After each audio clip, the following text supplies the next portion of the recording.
adopt the agenda? Thank you, Gina. I'll second. Thank you, Bree. A motion by Gina, seconded by Bree to adopt the agenda. Any discussion? All in favor? 4-0. All right, next, information items. We have, accounting services, Smoky Hill Education Service Center. Chris, I believe, is on Zoom with us. We're going to look at options for accounting programs for the district. So, with that, I guess we will turn it over to Chris. And if I could, Or, sorry. are you okay if I do a little introduction? Oh, real absolutely, quick? Okay. absolutely. So, I've been pursuing, can everybody hear me on the Zoom now? Okay, so we have an issue with the bookkeeping position and applications, and I've started gathering proposals. So this meeting today is really just to give Smoky Hill an idea to share with you all some ideas we've been bouncing around of collaborating with them, of upgrading our accounting systems and doing things like that. And a proposition from, or a proposal from Greenbush, and there's some other options that we have as well, but I wanted you to be able to hear from Smoky Hill, from their experts, and from this Harris Groups with their new AptiFund 4.0 software as well. So that was the purpose of this first hour of the meeting. So, Chris? All right. Well, thank you, Mr. Crenshaw. First of all, good afternoon, everyone. I'm Chris Moddelmog, Executive Director of Smoky Hill Education Service Center. And first of all, thank you for allowing us to connect with you just briefly this afternoon. We look forward to a very productive conversation. And I'm going to share, you'll have an opportunity to meet the other people here in just a second, but I'm going to share the screen here with you. Hopefully you'll be able to see this. If you can't, just holler or wave. I'm not seeing video, but just holler or something. But this is our rough agenda for this afternoon. We don't want to take a lot of your time. We know you also have another meeting coming up at 5:30, but we'll start with some brief introductions. We'll just do a real quick review of the proposal that we submitted. We'll talk about the goals and outcomes, and then we'll get into the AptiFund, the accounting system, and we'll let Dana and Angie do some demo, and then we'll wrap up if there are any questions from board members or from others at USD 298. We'll try to answer those as well. So first of all, in terms of introductions, also on the call this afternoon is Diane Mann. She's the CFO for Smoky Hill Education Service Center, and she's used AptiFund, which you're going to learn more about here shortly. She's used that with her position here at the Service Center for a number of years. Then also on the call is Dana Dunn. You'll get to learn more from him shortly. He's with Harris School Solutions, and he's the regional account manager. And then finally we have Angie Sherrill with us, and she is also from Harris School Solutions, and she is a product specialist with them. She'll be able to answer detailed questions if there are any, and really get into kind of high-level look of how the system works. So. With that, I'm going to change here to one other screen if I can get my computer to cooperate.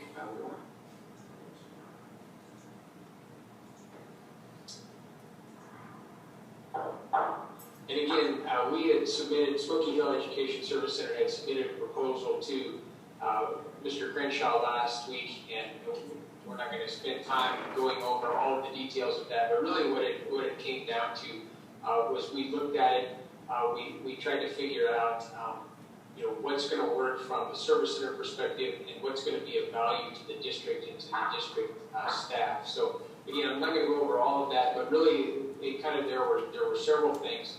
The service center has a role to play in this, as does the school district and school district staff and administration. So from Smoky Hill, it really came down to three things for us. We want to be able to provide guidance and oversight for the accounting work that's being done in the school district. We also wanted to be able to answer questions, to be able to provide some support and monitor progress as the district goes through the year. And then finally, we want to be able to adapt our support to meet the district needs as the process unfolds. And then things we were asking for from the district, one of the things that we thought would make it easier for us would be if the district converted to the new online app-to-fund system from Harris School Solutions. We also asked then if we could get some access to that so that we could see the work that was being done and better be able to troubleshoot and help. And then also the thing that the school district was asked to do would be to provide some of the people to do the boots on the ground type work, the day-to-day operations within those systems. There are questions either about the proposal or what solutions Smoky Hill or Harris might be able to provide. We're happy to do those too. And Diane, jump in here as well if I leave anything out or forget something, but really we came up with some goals. The goal overall from the service perspective was to help SD 298 staff and leaders develop an effective and efficient system through support from Smoky Hill people and then other people that we bring in to help with that endeavor. Their goal was to transition the school district to a self-sufficient system for the accounting processes within the school district and in the work that needs to be done there. This is not anything that we're trying to take away from the school district or that we're trying to replace a person there. We want to be able to get people comfortable to be able to do the work and to be able to get the information that they need to make good decisions. And then finally, our last goal there is to allow everyone, Lincoln school staff members, administrators, Board of Education members, to be confident in the financial practices that are taking place in the district. And we're confident that our proposal will allow that to take place too. So, Diane, before we transition, anything that you would add from your perspective? No, that pretty much sums everything up, so. Okay. Well, at this point, I'm going to turn it over to Dana and Angie. And Dana, if you want to start with kind of an overview of App-to-Fund, that might help board members as well, kind of figure out what's all included in this process and how it might work. Sure. Thank you so much. So my name is Dana Dunn, and I have Angie Sherrill with me from Harris School Solutions. And just to give you a little background, real quick, your school district is USD 298 is what we call a legacy customer for Harris School Solutions. You have been with us for many years, multiple decades. And you're using a software program called Fund Accounting 2, and Fund Accounting 2 is a software program from the 1990s.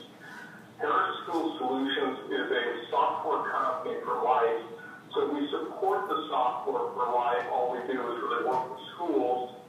So our mission is to not continually upgrade or discontinue software, because we're not trying to take up to, we're not trying to get upgrades from the school district every 2 years and additional money. And so our theme, our mission is a software supply company. So we support Fund Accounting 2, and that's a software from the 1990s.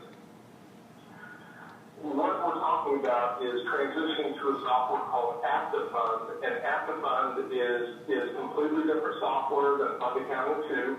And App-to-Fund is a hosted solution, meaning that it's web-based. It's real-time and it's web-based. And App-to-Fund compared to Fund Accounting 2, there is no backing up of data like you have to do in the software that you're currently using, Fund Accounting 2. There is no backups. There is no IT support required because you don't have to have a server. You can work from anywhere, at home, at any time of the day. And if I had to sum it up, the benefits of going to App-to-Fund compared to Fund Accounting 2 would be three things: safety, security, and transparency of your school data. The safety, security, and transparency of your data is paramount, and it's a completely different program and a safer program for protecting your school's data. The other thing, in comparison to Fund Accounting 2, you have very few users that are using Fund Accounting 2, and you have very few users that can actually get into the system. That creates risk with regard to your school data. With ActiveFund, you're going to have many different people within the school district, including board members, if they would like, accessing ActiveFund.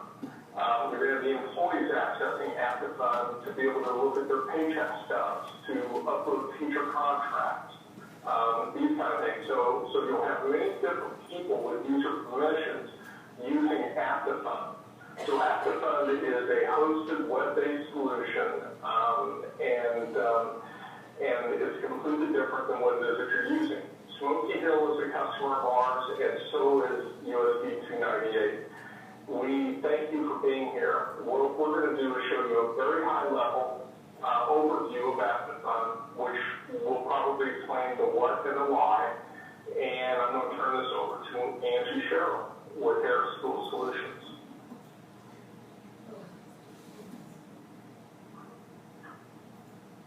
Thank you, Dana. I'm going to share my screen now.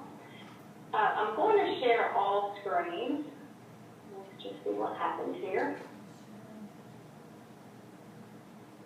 Let me know if you're seeing my screen okay. Yes. Yes. Awesome. Great. Thank you. So I want to take a very high look at ActiveFund. I've been with Harris for about 8 years and was prior to what I was doing now with Harris was a trainer, so I love what I do. And then previous to that, I also did work in the finance world for 25 years prior to Harris. So I love talking numbers, love what I do, love helping people. What you're seeing here is what's called the dashboard or landing page, and we'll get back to this in just a few minutes. What I would like to do initially is show you ActiveFund from a financial business manager perspective, from a Diane's perspective, if you will. So across the top, you see all the different modules. So ActiveFund supplies all the modules that your district needs to run efficiently, be able to report the data in detail that you need to run your district on a day-to-day basis. So what you're seeing across here, and I always start with administration because to me that's very important on how you can set up your system, the controls that you have for your system as well. Meaning, when it comes to your users can be set up and you can secure down to account numbers what a user can have visibility to see. Hey, Angie, and then also yes. I'm sorry to interrupt you, but I don't know that we're That's seeing okay. what you're thinking we're seeing. I'm seeing a slideshow that's not in present mode with, I'm looking at slide number 4, it looks like. I'm sorry. Okay, let me see. I thought you were seeing ActiveFund, and I am so sorry. So let me go back to Zoom. And Angie actually put this together for this meeting, and then we decided not to use this and actually use that front. So That's yeah. correct. Okay, let's do a new share. And let me just go to, when you share, you have an option to pick what you want to share. I wanted to be able to share all of my screens. So let's just do this. Sometimes my ActiveFund. And if we have to go back, we'll go back and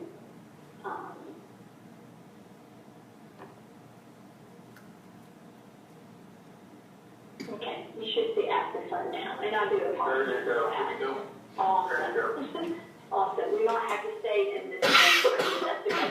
So going back to administration again, the ability to manage your users down to account number levels, all the way down to specific modules is huge anytime you look at a system. So what you're seeing across the top are all the modules that are available. And you see here that we have budgeting and GL, so your budget can be done within ActiveFund, created in ActiveFund. Of course, you have general ledger for all of your reporting of your transactions, banking and chart of account.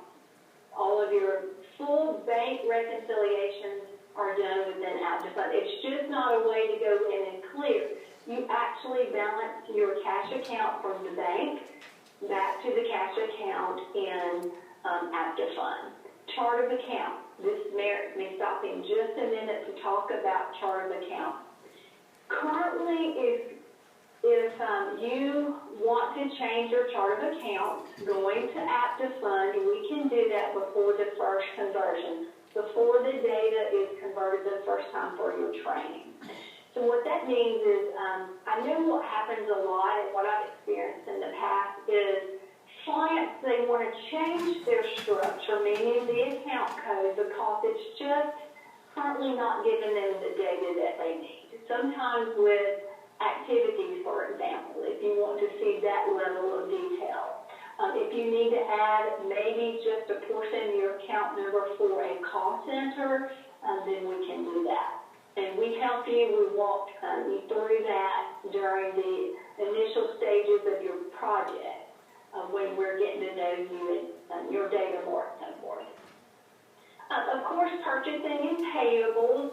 The purchasing module within AppDefund will allow your users to have a full paperless experience from creating the requisitions all the way through approving. And we'll talk about that in just a minute, a little bit more about that approval. Of course, we have a receivables module if that's needed.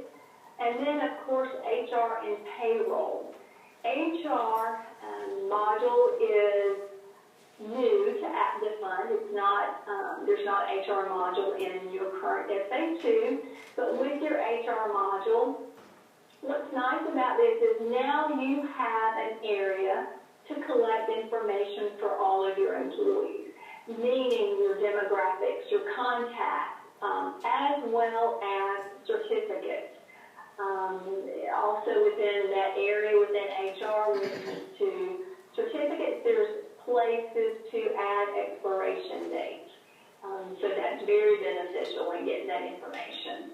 With your payroll, the one thing I want to mention when it comes to payroll and other modules throughout AppDefund, you will be state compliant. We provide any files that you need, any reports you need, whether it's for federal or state level, we provide that within the software. If something comes out new, we have to put that in the software. We do have the ability for you to report your Affordable Care Act, and then, of course, the employee test service, which is probably one of my favorite areas within the software to demonstrate. And this is just some of the setup. So I want to move over to my AppDefund. Come to this drop down, and I do want to go back to my dashboard. And of course, your dashboard is like your landing page. If you notice here, we have an area for my paycheck. So looking at AppDefund from an employee user's perspective, all users, but more from like maybe a teacher that logs in, or maybe just a department head or manager that logs in. When they log in, they would not see all of these modules across the top. It would be scaled down to just my AppDefund. And then here, an employee can have visibility of all of their paychecks, any purchase requisitions. Any purchase requisitions, if you are an approver of purchase requisitions, you'll have an area here, and then my document. With my document, I think I am going to stop just a moment, and I do want to share another area, because I think it just really merits showing AppDefund from an employee, like a teacher's perspective. And I will get there. Before I get for having so many items open. If I can't, here we go. So here I'll just have another instance of AppDefund that I am demoing, and you should see that. If not, Dan, if you'll just let me know. No, you're fine. Awesome. So what you see here, and I really like this as well about ActiveFund, looking at it from a user's perspective, is anytime we make changes in ActiveFund, whether there's an update, you'll get that notification right here. So as soon as you log into the software, your users will see that. I'm just going to minimize that, and you can see here I'm logged in as what we consider a scaled-down user of ActiveFund. And there's only those modules. Here's your My Paycheck. An employee could go to My Paycheck and open up and actually see a previous paycheck that they have, going all the way back from any paycheck that's been issued here in ActiveFund. I could just click on that and view the paycheck. Also, what you'll see on the dashboard, like I was talking earlier about documents. Documents can be added on the administration side, and then employees can see those documents here. Here is a contract, so it could be documents such as contracts, employee contracts, which are created in ActiveFund. The employee can actually come here to view the contract, list any comments, and then for them to digitally sign the contract, then they just go in and key in their password, and they can acknowledge that they have seen their contract. So just some ideas on documents that I've seen that's been added is contract, employee manuals, any type of forms that you want your employees to have access to, whether it's the most recent travel reimbursement form, any type of information that you want to communicate with your employees. Here on the left, you will see additional items that an employee can do and see. Their W-2 forms, for example, they will get those yearly. In ActiveFund, they can get a printed copy, as well as that printed copy will be listed here as well in electronic form. Leave, also, if you choose to use Leave and use the system to have employees to request their leave through employee self-service, employees can do that. The approving of those leaves can be set up to where it's all done electronically, just like with purchase requisitions as well. Under My ActiveFund, I do want to visit here just for a moment.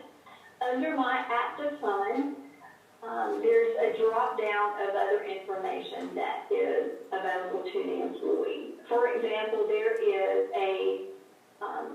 an idea portal. There is also a help guide straight here as well. The system will open up a very nice help for the employee to go in and request information.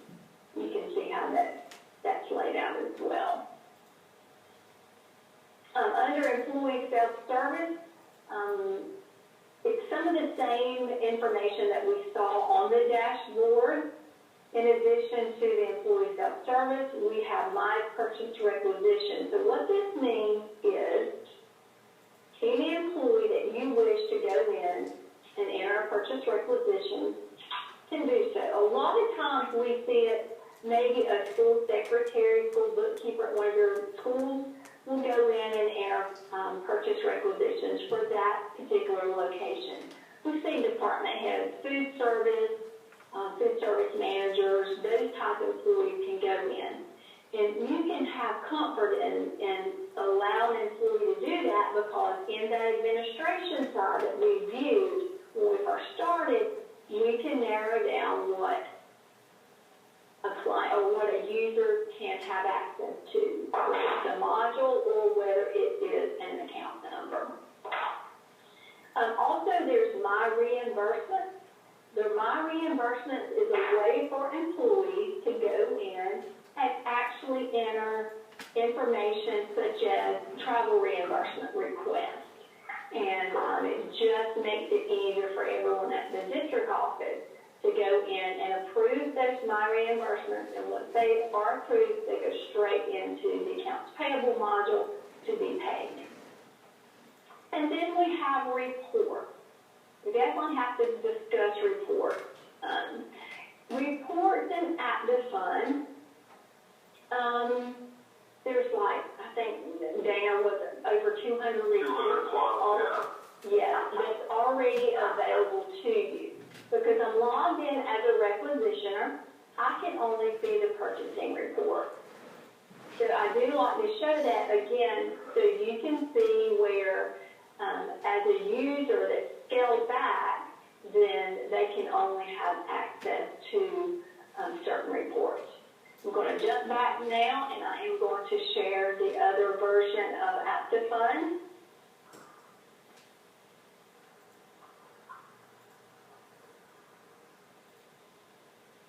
And we'll continue with talking about reports.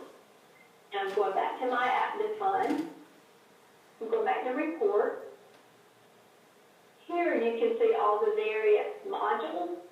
One of the modules I do want to bring up just to give you an idea of all the reports that's already available to you in Active Fund is here under Select a Report, all the payroll reports.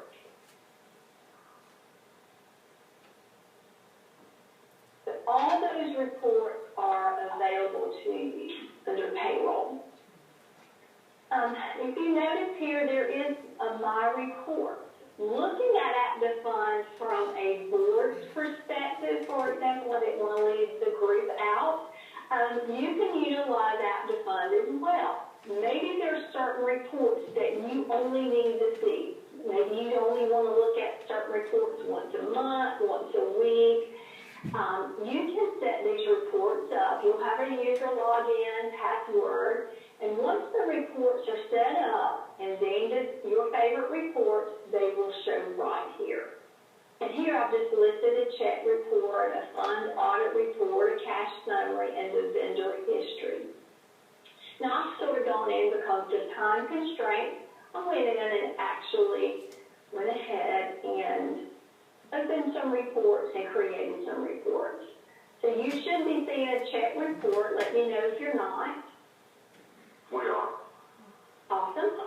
So here's just one example of a report. And by the way, just in case you were wondering, the databases that we've been using, they're all demo databases. The data in them are not real. It's not, and it's not like I'm showing any type of confidential information. Here is the vendor history report.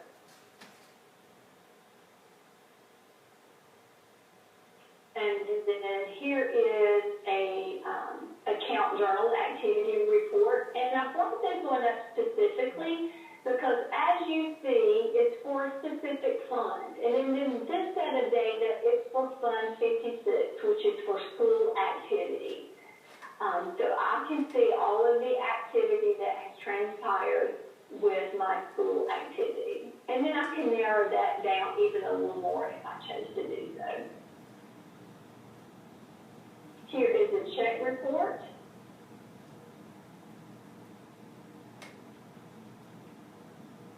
The Zoom banner keeps dropping down.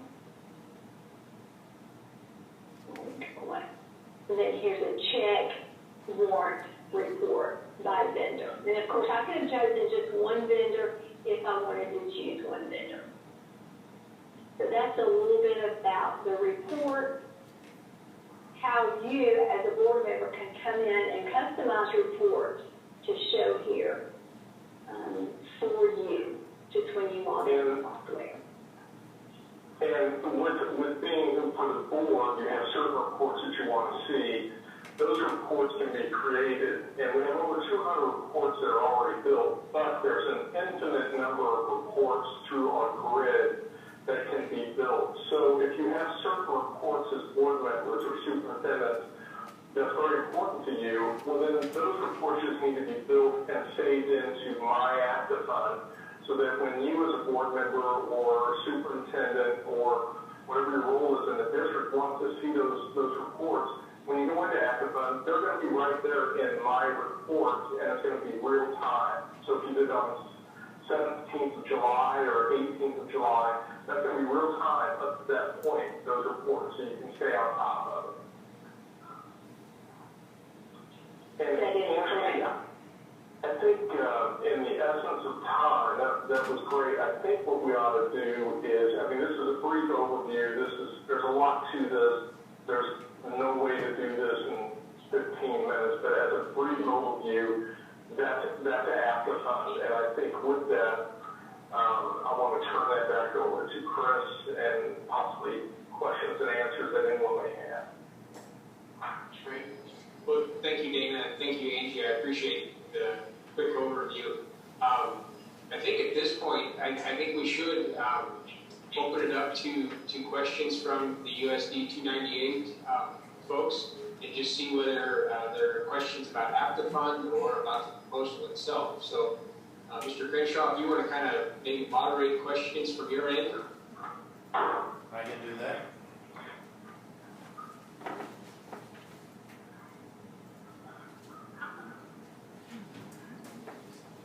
I'll start. How about what is your estimation when you talk about a boots on the ground person here? What is your estimation of time for that? Or do you have one? Chris or Diane, what do you need from us? Well, and I apologize, you're probably going to hear some background noise. We've got some construction and remodeling going on in our building, so I apologize if you get some background noise. I'm going to let Diane jump in on that too, but I think my idea on that is if you have a person in that role now, whether it's a bookkeeper or a payroll person, obviously we want to support that person. We're not necessarily trying to replace or circumvent that role too. But I don't know in terms of day-to-day work, whether I can give you a good estimate of that. But Diane, why don't you share your thoughts on that too, please? We had talked about, and Harris can elaborate on this a little bit more, we can access fund accounting remotely to a point. And so we would be there part of the time, but a lot of it we can access from here. We can do from here. We are going to want to see how everything is set up, how it is working, and analyze that, see what it is you're wanting to see, the breakdown that you want, the detail that you want, and then we can go from there. But then I'll let you talk about the ability for us to not have to be there every day. Right. So with what you're currently using with fund accounting 2, you can remote in. It is going to require some IT support to set that up, okay, at the district. And I think I told you this, Diane, that it's cumbersome. It's not a good working environment. You can do it, but the screen size gets smaller. So in our opinion, the sooner that Lincoln can go to AptiFund, the better. And the reason why is because once 298 goes to AptiFund, that opens the door up for all kinds of support from you, Diane, and Smoky Hill, and then also parents, because we can get in and help also when required with AptiFund because it's a hosted solution. So it can be done. It's going to require some IT help. There's probably an IT% district to get that set up, but it can be done. Now, when I talked to Harris, if you would choose to switch over to AptiFund, you would not want to take your historic data, and I did not with mine. When I went from FA2 to AptiFund, I left the historic data where it was. I can access it at any time. I can print reports. I can do whatever I need with that. And then I went over as of a particular date. So, and it was very clean for audit purposes, and it was very clean for when I did the W-2s, 1099s, all of that. because I had those sets of information. So I would not recommend taking over the BAP data. And I just would like to say this, whether you all, USB 298, whether you go with Harris, with Active Fund, Smoky Hill, or Greenbush, or whatever you're looking at, what Diane just got done saying would be the recommended approach. And the reason why is because you've had multiple users using that system, Fund Accounting 2 system, and there's going to be a lot of errors in that data. So you don't want to bring over that data into a new system. So whoever you go with, starting fresh, would be advised. Set it up correctly is really what I'm saying.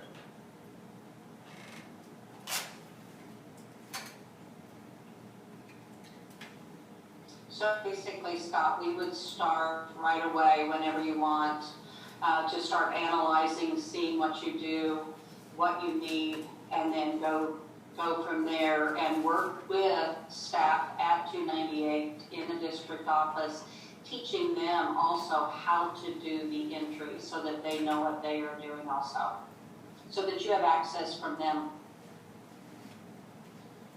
So not to take away any revenue from Dana, but a lot of our training would come through Smoky Hill. Is that what I'm hearing? It can, yes. Okay. If that's what you want, it can. And I would say this, Scott, because Diane's not going to blow her own horn, but she's used the system for a number of years. She's great not only with the accounting principles and how to set up budgets and fund numbers and things like that, but anytime I go to her and say, hey, Diane, can you give me some numbers on just about anything I ask for, she's able to pull it out of Active Fund. So she's great on the accounting side, but she's also a great user of the Active Fund system. And you have her knowledge, and then if there would be something, we'd always have to fall back with the Harris school team as well. Well, and I will also say when we transferred over, Angie was one of the people that came out, and she did the training, and she worked with importing all the information over. So we worked well together back then, so it was a good win-win then. Sure was. How long have they been with Active Fund or using Active Fund? Smoky. Yeah, how long have they been using it? Diane, how long have you been using Active Fund? We switched over in August of 2017. And we chose August, well, one, it worked for them, but we chose it so that we could close out June 30th, and we set for that audit. Where our balances were closed out July 31st, and then we had about 1 week, well, 10 days, and everything was switched over, and we were up and printing checks and doing accounts payable and all those things. So it was a very turnaround. Just a quick question on the Active Fund. Is this an all-inclusive? And internally at Harris, we hear things, and I have to say, I can't not say this, but we hear it, Diana is one of our great super users. Super user, yeah. TJ. And Mr. Crenshaw, I think I may have mentioned this, we want this to work on this end also, because you do have a super user that's going to be in a position that will support your school, and this process of moving to any new software, whether it's Active Fund or XYZ, is extremely challenging. It's really hard, and frankly, it needs to be set up correctly. And if you don't, then you're going to have years of misery if it's not set up correctly and done right. So we're on this side wanting to support all of you here. We think that this is an interesting model that has been put together. Okay. We got another question.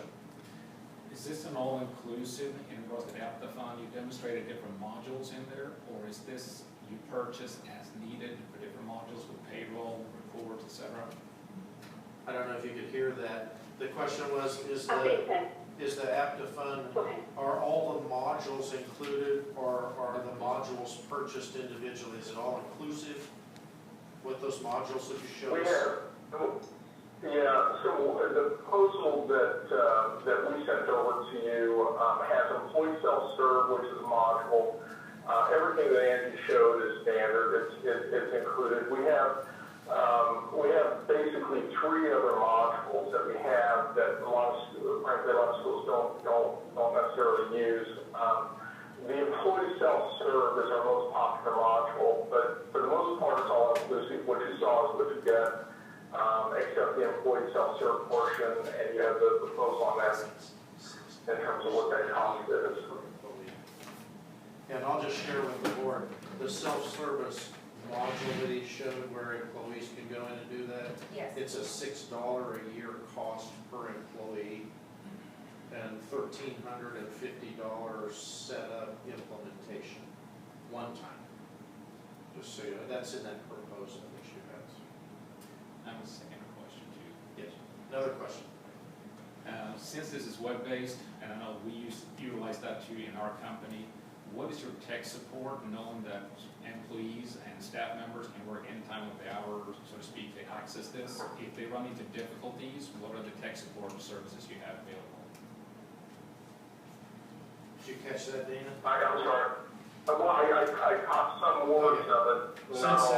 Since it's web-based and accessible 24/7, what's the tech support behind it, given that unlimited accessibility? So tech support at our office is in Lawrence, Kansas, and our tech support has set out. So like if one of your people needed technical support, not technical support, but assistance with Aptathon, those hours are, what is it, 8 to 7? Is it what it is? I believe it's 8 to 7. Don't quote me on this, but I believe it's 8 to 7. For technical support or general support questions that someone may have regarding Aptathon. 5 days a week or And I will also say that when you put in a tech support ticket, you will mark whether it is low priority, medium, or a high priority issue. So they will go accordingly. If it is something that they need to call you on, they will. Otherwise, sometimes I will receive an email back that says what I need to do, what I need to look at, and I will do that, and then I'll let them know if that worked or not. If it worked, then the ticket is closed. If not, then they will call me back. But once you put in a ticket, you automatically get a acknowledgement of that ticket. Dana, the assumption is that's 5 days a week, tech support, Monday, Friday? Yes, yes.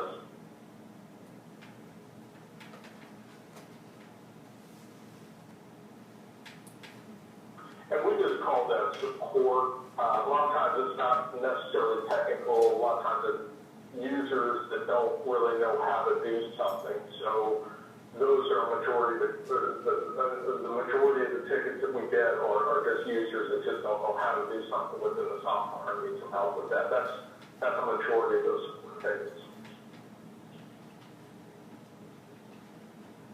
I have a question, on the cost, it's what, $500 more than what we're paying now, okay, a year, is that correct? 9 months? A year. Okay, so is that gonna stay the same, is it gonna be that amount, or is it gonna go up $500 every year after year after year? Dana, that was the discussion you and I had this afternoon. The question is, the cost proposal currently is 500 and some change more annually than we're paying. And Dana shared with me, and I'll let you elaborate, I asked him the same question, this next year is gonna be $8,000 all of a sudden. And he said historically, the cost has increased 5% a year. Correct, that is correct. I can't tell you what it's going to be, but historically it's been 5%. But if you all have been with us, let's say, for 20 or 23 years, and what you're paying for fund accounting now, you know, that probably ties into that kind of a ratio.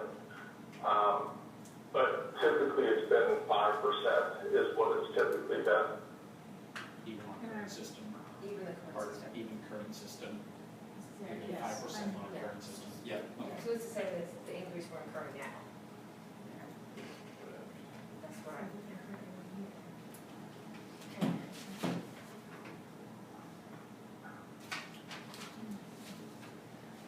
They said that with the fund accounting too, that they could get help, we can have IT help, or they could do it remotely.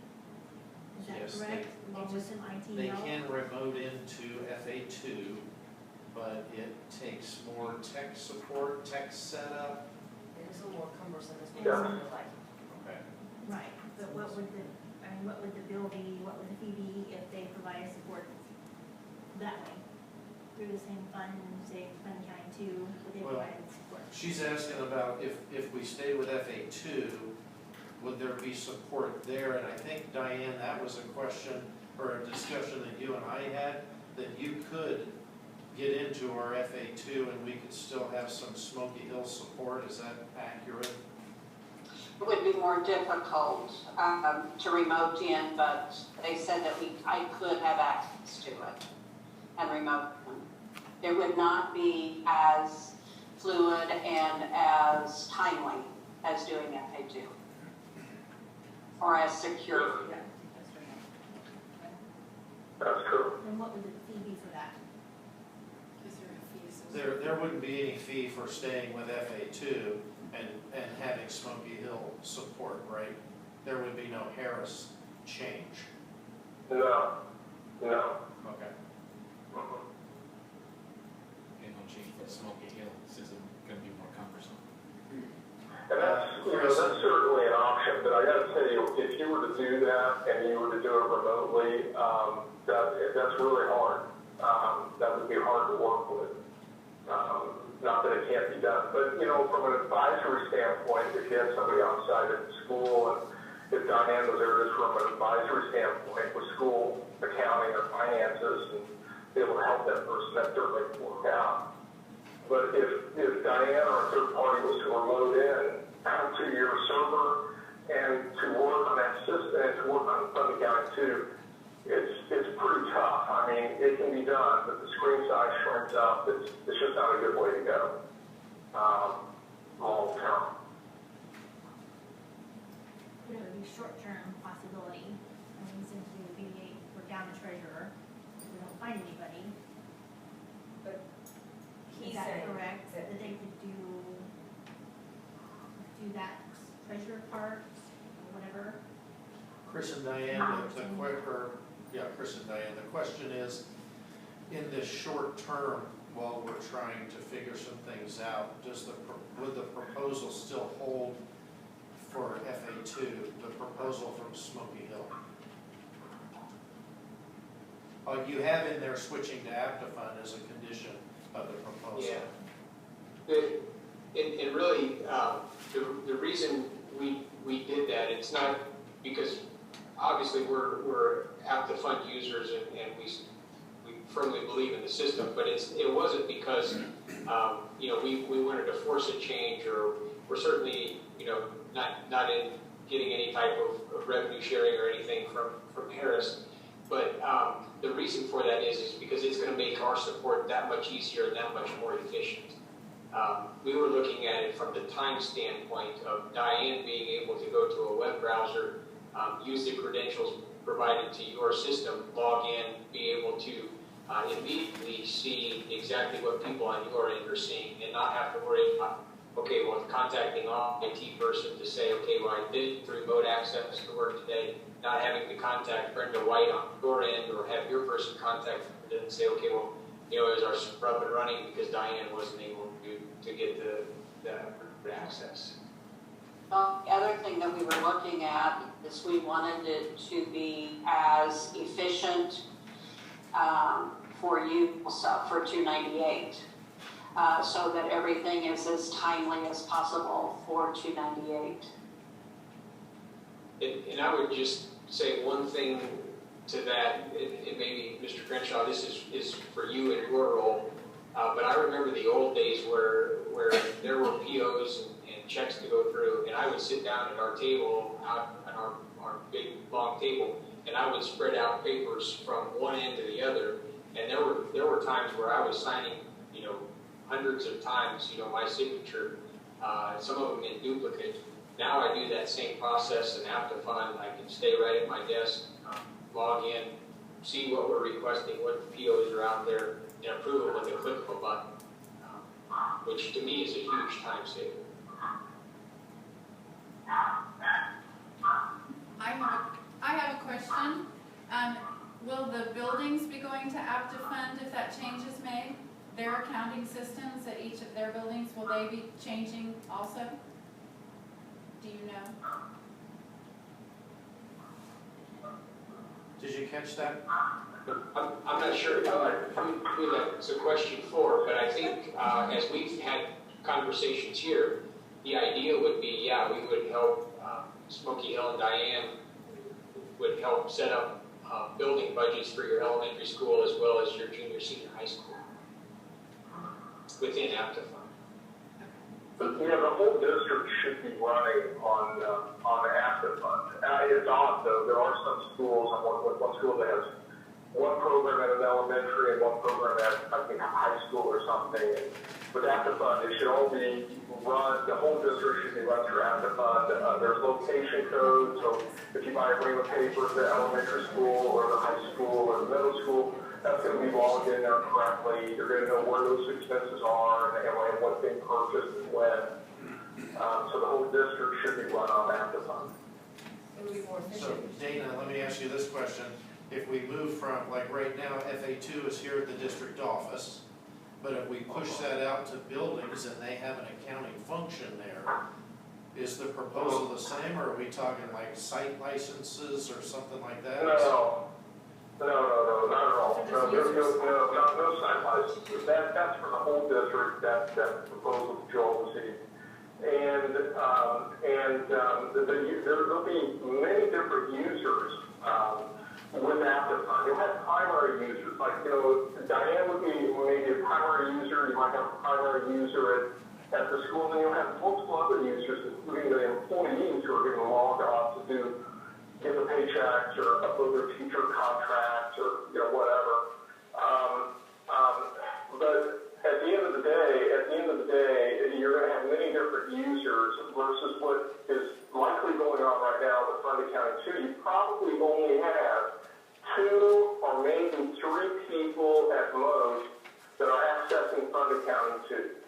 And probably only 2 or 3 people within the district know how to access Fund Accounting 2 and to get to that data. More than likely. Oftentimes I see it where there's only 1 or 2 within the district. Well, with Aptifund, that's not going to be the case. You're going to have multiple people being able to have access to the system. And then you're going to be able to have support and help when you need it because obviously it's hosted and it's web-based.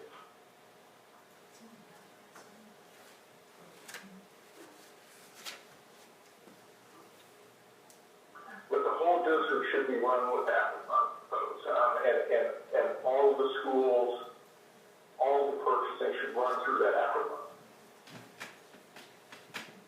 So how many schools across the state have Aptifund? How many users do you have in Kansas on Aptifund, Dana? Oh gosh, I don't know. We have about 198 school districts in the state of Kansas that use one of our products or another. We have several other products. We have school nutrition and student information systems. On Aptifund, I'm not exactly sure. I don't know. We still have a fair number of people on Fund Accounting 2, but we have quite a few on Aptifund as well. I mean, I can certainly get that for you if you like. So we're kind of running out of time, but Dana, I wanted to give you an opportunity because you and I talked about it, and I think we need to be totally transparent about the black eyes that Aptifund had when it first rolled out. And so I'd like you to explain that, there's a history of issues You've talked me through it of this upgrade has taken those out, so I want to give you a chance to unblacken the APTA Fund if you want to take that opportunity. Well, I appreciate that, and to be perfectly candid with you, I live in Kansas. I pay taxes in Kansas. Watch the governor today. I'm very vested in our schools. That reputation, when we first talked, Mr. Crenshaw, you mentioned that. I don't like that, and it's embarrassing to me, and there's reasons why this happened. We made some mistakes, no doubt about it. We issued a software called APTA Fund 3, and that was many years ago. And when we did that, the rollout on it was not good. And because of that, we did get some black eyes from that. We still have black eyes from it. So we're trying to recover from that. But APTA Fund 4, which is what we're talking about here, has been around since 2017, 18, 17. And it is a phenomenal program, especially for the price. I'll stand behind it. If you have people who know what they're doing to help get you set up, it is a phenomenal program. But we did make a mistake with APTA Fund 3 with how we rolled it out. We got a black eye, and it has lingered on, and I don't like it, but we still have about 200 customers in the state of Kansas. Not all of them are happy because they started out with APTA Fund 3. Our FA2 Fund Accounting 2 customers, they've been with us for many years, they're very happy with us, but we made a mistake with APTA Fund 3. There's no doubt about it. And then we made a mistake when we had APTA Fund 4. We named it APTA Fund 4 from APTA Fund 3. That's a problem. And so it is. That was stupid. We should have called it something completely different, you know.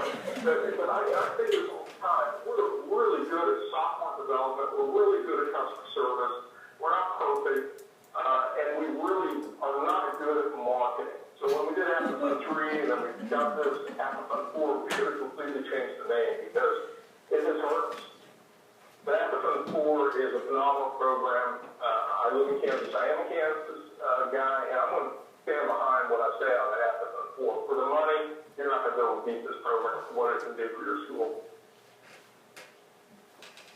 What would be? That would be what I would say.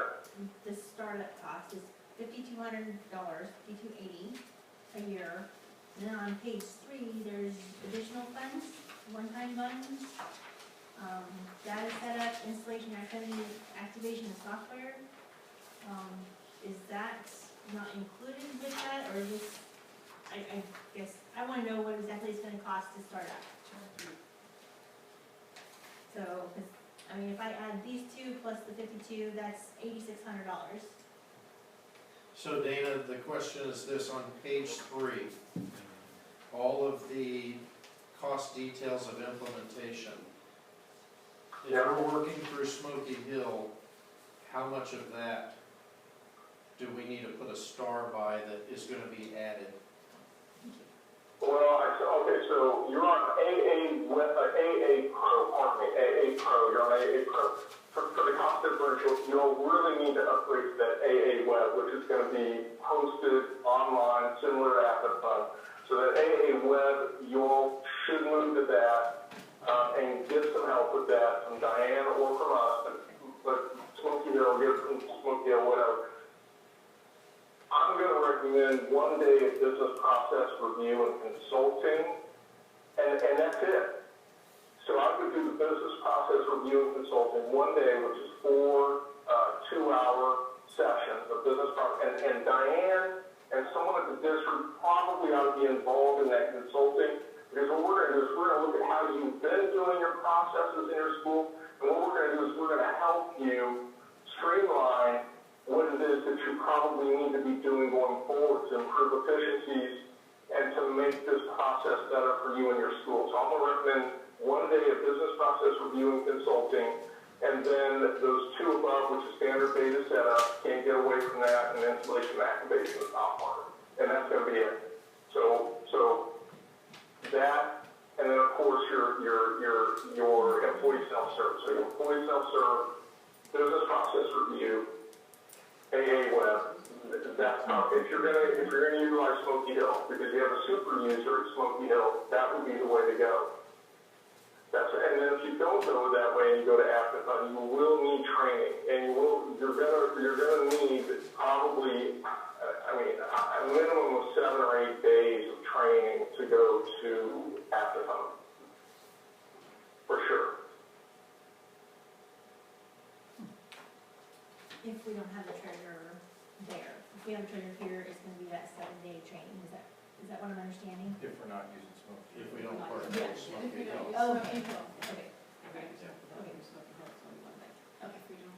And oftentimes, I'm going to say, I recommend 10 days if you don't have a resource like Smoky Hill, 8 to 10 days of training, setup, that whole thing. Mm-hmm. And would you foresee additional training if we went with active fund for the Absolutely. buildings? There would be additional training for them? Yes. Okay. You can anytime you can get training. We will do that. And it's $1,200 a day. But if we partner with Smoky Hill, they'll help with a lot of that. Right. But if we partner with Smoky Hill, then some of that will be done by them. Any other questions? I've cut them loose. It's a little after 5:30, Yeah. 5:32. Do you guys, I guess, yes, the ladies in here, do you guys have any questions? It's our board meeting, but I want to open it up to you guys. My concern or my question, I guess, is if there's not a treasurer in a position, if there's no one in that position, who's going to do this? And that's my question. Who's gonna do the duties that, The duties the of day-to-day duties that they're talking about? of talking need to be done? Diane and making the change to Aptifund, and then after that, it would be Diane, and then there will be, how does she get the bills and that process? That's probably my biggest concern. One of my biggest concerns, as a board Well, office and- employee. Well, we have no. Right. And I would say this, as we talked, as I talked to Smoky Hill, as I talked to Dana, this is kind of a new model. So I don't know that this has been done with a consortium providing this kind of a thing. So there are a lot of those questions that still need to be vetted and we figure out. That's why I was kind of asking, how many hours should we expect somebody here? And we'll have to figure out what that looks like. But it won't be that we're hands-off here at the district office. It won't be hands-off. But there's still questions of how we're gonna work with Diane to provide basically support to her and then allow us to do our day-to-day operations as well. So I have that concern as well. We're still having the discussions. This is just informational, so it is generating the questions that need to be answered, which is very good. I mean, we had conversation today. Who's gonna do drawdowns on funding? Who's gonna do this and who's gonna do that? There's just a lot of stuff we still have. This is our first conversation. And I think it's important to know, just having done this job, being in this position, these are two entirely different programs. Like, they're very different from each other. I've gone through the training with Dana. I've seen a longer version of how things work. It can create a lot of efficiency, but change is hard, and change, there's going to be bumps along the road. I don't think it's going to be perfect by any means, but the position now, as it is difficult for someone coming in. So what does it look like if some change doesn't occur? Is that more bumpy? Because my goal going out here is to create the best model for the next person so they can be successful. Good question, Wes? Yeah. Everybody, thank you so much for your time. Thank you. Thank Thank you. Thank you, everyone, for letting us join this evening. Thank you. Thank you. Bye-bye. Bye. I'll turn the light on. Oh. Be ready. Sorry, Mr. Secret. Chris. Oh, I got 2 minutes overall.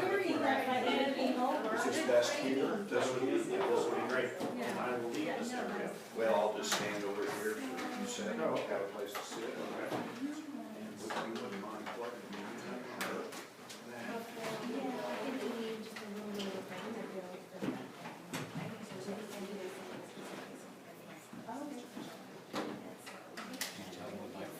I know Dana Dunn very well. From a different world. Just like everyone wants to see Chris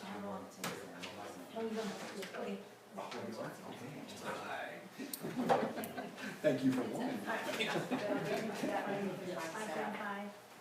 I'm kind of used to it though after the last couple of months. Are we still going, Brenda? Okay, all right. I think we're gonna call for a short break here, and then we will return in a few months. Give them time to set up. Yep.